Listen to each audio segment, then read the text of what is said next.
These dream poems are written at 2 o'clock in the morning approximately, in the dark, and then I always have a surprise when I wake up. Yeah. And so they're not edited and they're not shaped. And they're going to be published just the way they are, just the way they came out, because I feel it would be disrespectful to try to fool around with them. So the next one is called The Client. And when we lived in Victoria, I worked with survivors of torture. And at 2 o'clock in the morning, I was awakened by one of the nurses, and he said, Ariadne, this Afghan guy is suicidal. Could you please call him? I think he's going to take pills. And so I called him, and of course, I didn't speak any Ari, I didn't speak any Persian, he didn't speak hardly any English, so it was kind of an interesting conversation. And I knew he went to a certain cafe, so I kept saying the name of the cafe, 8 o'clock in the morning, be there, be there. And it's interesting with Sharon, because she has a different means of communication. Well, with this guy, it's the only means of communication we had was art, basically. Artwork, shared artwork. We sit in the colorful cafe, looking at each other, unable to communicate. At 2 a.m. I was awakened. Call this number, an Afghan, he may be a suicide. I called for an hour. I spoke in English and Spanish, a word salad of languages, in a calm voice full of hope, caring, and support, repeating over and over, 8:30 a.m., cafe, be there, be there? He replied, be there. Now at 8:30 we sit, colored pens, paper on the table.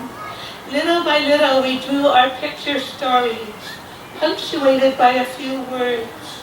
Every day at 8:30 a.m. we met. He brought flowers, Afghan food, instead of money.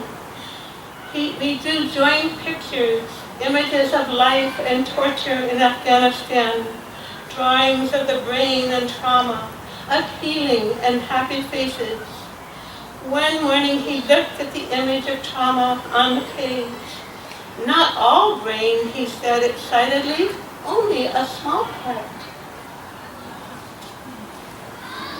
And before we left to come to Vancouver, he was doing a lot better. And he told me to go to an Afghan restaurant in Vancouver and remember him. So we did when we came to Vancouver.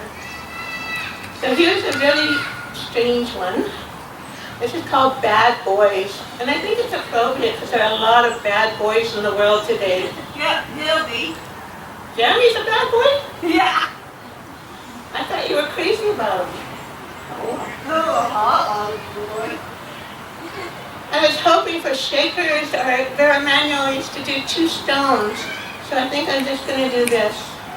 And I've never done a poem like this, and it was really weird because my mentor, Kathleen Gordon, had done a beautiful poem. And I thought of that poem in the night before I went to sleep, and then I came up with this, which was totally different. Okay, here goes, so bear with me. Bad boys, when does your bullying stop? You take over a country and a block, beat up, kill all who oppose you.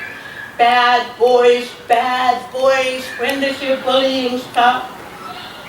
You bomb, grab, steal all you can see.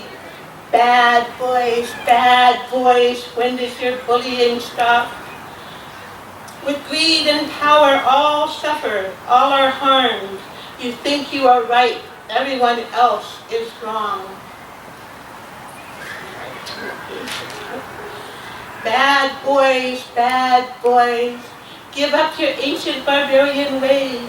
Use your brain cells to change. Quit disturbing Mother Earth. Stop the killing, bombing, stealing. Bad boys, when do you stop? Bad boys, when do you stop? So, that's a real different poem.